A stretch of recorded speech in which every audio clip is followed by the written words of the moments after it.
Хадис был праведным и глубоко верующим человеком. Он исповедовал кадарийский тарикат, был наделен караматом, даром.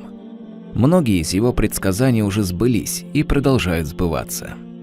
Современником Хадиза был его двоюродный брат Раис Мулла, человек исключительных религиозных познаний, сведущий и образованный в сфере ислама. Он спросил шейха, что им следует сделать тогда, когда его не станет.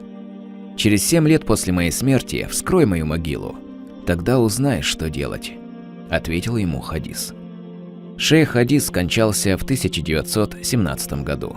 Согласно завещанию шейха, в 1924 году, спустя 7 лет после его смерти, могилу Хадиза вскрыли.